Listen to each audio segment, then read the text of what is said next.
6 ವರ್ಷಗಳ ಹಿಂದೆ ಸತ್ಯಯುಗದ ಕಾಲದಲ್ಲಿ ಪಾತಾಳ ಲೋಕದಲ್ಲಿ ರಂಭ ಮತ್ತು ಕರಣ್ ಎಂಬ 2 ಅಸುರ ಸಹೋದರರು ಜನಿಸಿದರು. ವೇಣಿ ಸಂತಾನರಾಗಿದ್ದರಿಂದ ಅವರು ತಮ್ಮ ಅಸ್ತಿತ್ವದ ಬಗ್ಗೆ ದುಃಖ ಮತ್ತು ನಿರಾಶೆಯಿಂದ ತುಂಬಿದ್ದರು. ಈ ಪೀಡೆಯಿಂದ ಮುಕ್ತರಾಗಲು ಅವರು ದೇವತೆಗಳ ತಪಸ್ಸಿಗೆ ಶರಣಾದರು.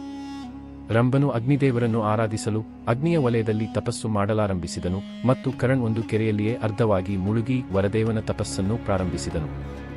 ವರ್ಷದ ನಂತರವೂ ಅವರ ತಪಸ್ಸು ಮುಂದುವರಿದಿದ್ದರಿಂದ ಪ್ರಕೃತಿ ಸಹ ಸ್ತಬ್ಧವಾಯಿತು.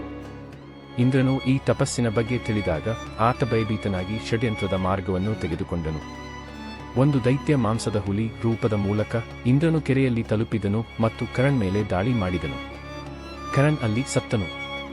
ರಂಭನು ತನ್ನ ತಪಸ್ಸಿನಿಂದ ಈ ಸಂಗತಿಯನ್ನೆಲ್ಲ ತಿಳಿದನು. ತನ್ನ ಸಹೋದರನ ದುಃಖದಲ್ಲಿ ಆತನು ಆತ್ಮಹತ್ಯೆ ಮಾಡಿಕೊಳ್ಳಲು ಹೊರಟಿದ್ದಾಗ ಅಗ್ನಿದೇವರು ಪ್ರಳಾದರು. ಅವರು ಅವನಿಗೆ ವರವನ್ನು ಕೇಳು ಎಂದು ಹೇಳಿದರು.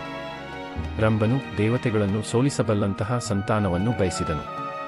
ಅಗ್ನಿದೇವರು ಹೇಳಿದರು, ನೀನು ಯಾರ ಮೇಲೆ ಪ್ರೀತಿಸಬಹುದೋ ಆಕೆ ಯಾರು ಎಂಬುದರ ಮೂಲಕ ಅವಳು ಒಂದು ಮಕ್ಕಳನ್ನು ಜನ್ಮಿಸುತ್ತಾಳೆ. ಕೆಲವು ವರ್ಷಗಳ ನಂತರ ಮಹಿಷಿ ಎಂಬ ರಾಕ್ಷಸರಿ ರಂಭನ ಮೇಲೆ ಪ್ರೀತಿಗೆ ಬಿದ್ದರು. ಇಲ್ಲಿ ಕೆಲವು ವರ್ಷಗಳ ನಂತರ ಮಹಿಷಿ ಗರ್ಭಿಣಿಯಾದಳು.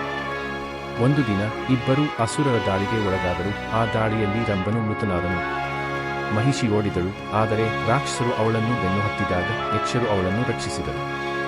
ರಂಭನ ಅಂತಿಮ ಸಂಸ್ಕಾರದ ಸಮಯದಲ್ಲಿ ಮಹಿಷಿ ಚಿತೆಗೆ ಹಾರಿದಳು. ಆ ಚಿತೆಯಿಂದಲೇ ಒಬ್ಬ ಮಹಾಶಕ್ತಿಶಾಲಿ ಅಸುರನು ಹುಟ್ಟಿದನು, ಮಹಿಷಾಸುರನು. ಆ ಚಿತೆಯಲ್ಲೇ ರಂಭನು ಮತ್ತೊಮ್ಮೆ ರಕ್ತಬೀಜ ರೂಪದಲ್ಲಿ ಪುನರ್ಜನ್ಮ ಪಡೆದನು. ಮಹಿಷಾಸುರನು ತಿಳಿದಿದ್ದನು, ಅವನು ಅಮರನಾಗಲು ಬ್ರಹ್ಮದೇವನ ತೃಪ್ತಿಯನ್ನು ಗಳಿಸಬೇಕು. ಅವನು ಗಾಢ ಅರಣ್ಯಕ್ಕೆ ಹೋಗಿ ಅಗ್ನಿಕುಂಡದಲ್ಲಿ ತಪಸ್ಸು ಆರಂಭಿಸಿದನು. ಅಂತಿಮವಾಗಿ ಬ್ರಹ್ಮದೇವನು ಅವನ ಮುಂದೆ ಪ್ರತ್ಯಕ್ಷರಾದನು. ಮಹಿಷಾಸುರನು ಅಮರತ್ವವನ್ನು ಕೇಳಿದನು, ಆದರೆ ಬ್ರಹ್ಮದೇವನು ನಿರಾಕರಿಸಿದನು. ಆಗ ಅವನು ಇಂತಹ ವರವನ್ನು ಕೇಳಿದನು, ನನ್ನನ್ನು ಯಾವುದೇ ದೇವತೆ ಅಥವಾ ರಾಕ್ಷಸನು ಕೊಲ್ಲಬಾರದು. ಅವನು ಸ್ತ್ರೀಯರನ್ನು ಬಲಹೀನರೆಂದು ತಿಳಿದು ಅವರನ್ನು ಹೊರಗಿಟ್ಟನು. ವರವನ್ನು ಪಡೆದ ಕೂಡಲೇ ಮಹಿಷಾಸುರನ ಶಕ್ತಿ ಹರಡತೊಡಗಿತು. ಅವನು ಭೂಮಿಯ ಮೇಲೆ ರಾಜ್ಯ ಸ್ಥಾಪಿಸಿದನು ಮತ್ತು ಅಂತಿಮವಾಗಿ ಸ್ವರ್ಗವನ್ನು ಆಕ್ರಮಿಸಿದನು ಹಾಗೂ ಇಂದ್ರನನ್ನು ಸೋಲಿಸಿದನು. ಸ್ವರ್ಗದ ಸೋಲಿನಿಂದ ಭಯಗೊಂಡ ದೇವತೆಗಳು ಬ್ರಹ್ಮ, ವಿಷ್ಣು ಮತ್ತು ಮಹೇಶನ ಬಳಿಗೆ ಹೋದರು. ಬ್ರಹ್ಮದೇವನು ಹೇಳಿದರು, ಈ ಸೃಷ್ಟಿಯಲ್ಲಿ ಕೇವಲ ಪಾರ್ವತಿ ದೇವಿಯೇ ತ್ರಿಮೂರ್ತಿಗಳ ಶಕ್ತಿಯನ್ನು ಸಮರ್ಥವಾಗಿ ನಿಭಾಯಿಸಬಲ್ಲವಳು. 3 ದೇವತೆಗಳ ಶಕ್ತಿಗಳನ್ನು ಒಗ್ಗೂಡಿಸಿದಾಗ ಆ ದೀಪ್ತಿಯಿಂದ ಪಾರ್ವತಿ ದೇವಿಯ ಮಹಾಶಕ್ತಿ ರೂಪ ದುರ್ಗಾದೇವಿ ಪ್ರತ್ಯಕ್ಷರಾದಳು. ಅವಳು ತೇಜೋಮಯಳು. ಅವಳ 10 ಕೈಗಳಲ್ಲೂ ವಿಭಿನ್ನ ದೇವತೆಗಳ ಆಯುಧಗಳು, ತ್ರಿಶೂಲ, ಚಕ್ರ, ವಜ್ರ, ಗದಾ, ತಲವಾರು ಇತ್ಯಾದಿ. ಅವಳ ವಾಹನವಾಯಿತು ಒಬ್ಬ ಗರ್ಜಿಸುವ ಸಿಂಹ. ಅದು ಆಕಾಶದ ಮೂಲಕ ಬಂದಿತ್ತು. ಮಹಿಷಾಸುರನು ದೇವಿಯನ್ನೇ ಸವಾಲು ಹಾಕಿದನು. ಅವನು ಅವಳನ್ನು ಕೇವಲ ಸ್ತ್ರೀಯೆಂದು ನಾಚಿಕೆಗೊಳಿಸಿದನು. ಆದರೆ ಯುದ್ಧ ಮುಂದುವರಿದಂತೆ ಅವನು ದೇವಿಯ ಶಕ್ತಿ, ಧೈರ್ಯ ಮತ್ತು ಧೈರ್ಯವನ್ನು ನೋಡಿ ತನ್ನ ಅಹಂಕಾರವನ್ನು ಅರ್ಥ ಮಾಡಿಕೊಂಡನು. ದುರ್ಗಾದೇವಿಯು 9 ದಿನ ಮತ್ತು ರಾತ್ರಿಗಳವರೆಗೆ ಮಹಿಷಾಸುರ ಹಾಗೂ ಅವನ ಅಸುರ ಸೇನೆಯೊಂದಿಗೆ ಭಯಾನಕ ಯುದ್ಧ ನಡೆಸಿದರು. ಅವರ ಪ್ರತಿಯೊಂದು ಹೋರಾಟದಲ್ಲೂ ಪೂರ್ಣ ಬ್ರಹ್ಮಾಂಡದ ಶಕ್ತಿ ತುಂಬಿತ್ತು. ದೇವಿಯ ತ್ರಿಶೂಲ, ಚಕ್ರ, ತಲವಾರು ಮತ್ತು ಇತರ ದಿವ್ಯ ಆಯುಧಗಳು ಅಸುರರನ್ನು ಕ್ರಮವಾಗಿ ನಾಶ ಮಾಡಿದವು. ಮಹಿಷಾಸುರನು ಹಲವಾರು ಬಾರಿ ರೂಪ ಬದಲಿಸಿ ದೇವಿಯನ್ನು ಮೋಸಗೊಳಿಸಲು ಪ್ರಯತ್ನಿಸಿದನು. ಎಮ್ಮೆ ರೂಪ, ಸಿಂಹರೂಪ, ರಾಕ್ಷಸ ರೂಪ. ಆದರೆ ಪ್ರತಿ ಬಾರಿಗೆ ದೇವಿಯ ಜ್ಞಾನ ಮತ್ತು ಶಕ್ತಿ ಅವನ ಯುಕ್ತಿಗಳನ್ನು ನಾಶ ಮಾಡಿದವು. ಕೊನೆಗೆ ದಶಮಿ ದಿನ, ಅಂದರೆ ವಿಜಯದಶಮಿ, ದೇವಿ ದುರ್ಗೆಯು ಮಹಿಷಾಸುರನನ್ನು ನೆಲಕ್ಕೆ ಬೀಸಿ ತನ್ನ ತ್ರಿಶೂಲದಿಂದ ಅವನ ಹೃದಯವನ್ನು ಇಟ್ಟ ಮೇಲೆ ಕಿತ್ತು ಹಾಕಿದಳು. ಆದರೆ ಸಾಯುವ ಮೊದಲು ಮಹಿಷಾಸುರನು ದೇವಿಯ ರೂಪ ಮತ್ತು ಶಕ್ತಿಯನ್ನು ಕಂಡಾಗ ತಾನು ಮಾಡಿದ ತಪ್ಪನ್ನು ಅರಿತುಕೊಂಡನು. ಅವನು ದೇವಿಯ ಪಾದಗಳಲ್ಲಿ ಬಿದ್ದು ಕ್ಷಮೆ ಕೇಳಿದನು. ಅವನು ಕೇಳಿದನು, ಓ ತಾಯಿ, ನಾನು ಸ್ತ್ರೀಯ ಶಕ್ತಿಯನ್ನು ತೂಕದಂತೆ ತಿಳಿದು ಬಿಟ್ಟೆ. ನೀವು ನನ್ನ ಅಹಂಕಾರವನ್ನೇ ನಾಶ ಮಾಡಿದಿರಿ. ದಯವಿಟ್ಟು ನನ್ನನ್ನು ಕ್ಷಮಿಸಿ. ದೇವಿಯು ಅವನ ಮಾತುಗಳನ್ನು ಶ್ರದ್ಧೆಯಿಂದ ಆಲಿಸಿತು.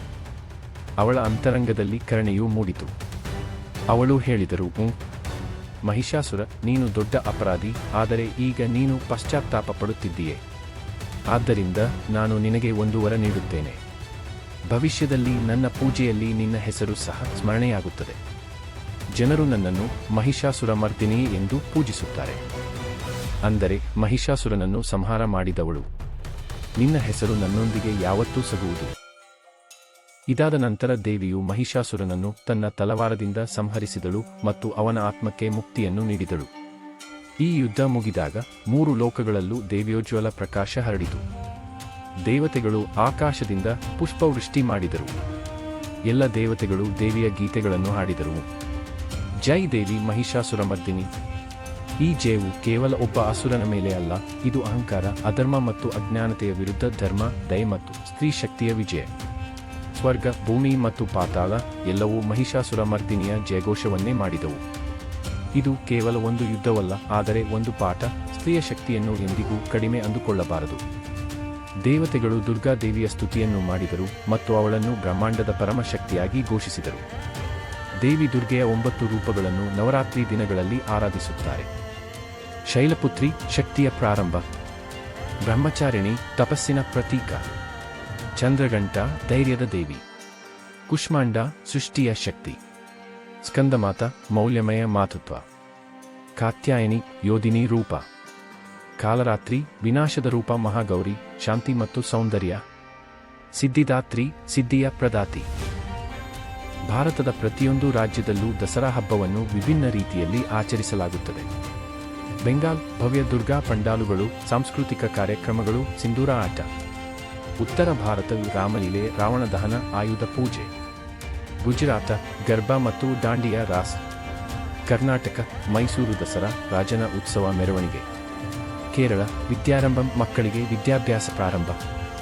ಆಂಧ್ರಪ್ರದೇಶ ವಿಶೇಷ, ವಿಜಯವಾಡದ ಕನಕ ದುರ್ಗಾ ದೇವಾಲಯದಲ್ಲಿ 9 ದಿನಗಳ ವಿಶೇಷ ಅಲಂಕಾರಂ, ನದಿಯ ಕರೆಯಲ್ಲಿ ದೀಪೋತ್ಸವ ಮತ್ತು ಕೃಷ್ಣಾ ನದಿಯಲ್ಲಿ ತೆಪ್ಪೋತ್ಸವದ ಅದ್ಭುತ ದೃಶ್ಯ.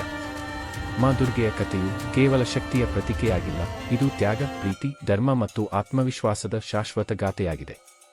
ಪ್ರತಿಯೊಂದು ವರ್ಷದ ನವರಾತ್ರಿ ಮತ್ತು ದಸರಾ ನಮಗೆ ಎಷ್ಟನ್ನು ಕಲಿಸುತ್ತವೆ: ಅಧರ್ಮ ಎಷ್ಟು ಶಕ್ತಿಶಾಲಿಯಾಗಿದ್ರೂ ಅದರ ಅಂತ್ಯ ಖಚಿತವಾಗಿದೆ. ಜೈ ಮಾತಾ ದಿ. ಜೈ ಮಹಿಷಾಸುರಮರ್ದಿನಿ.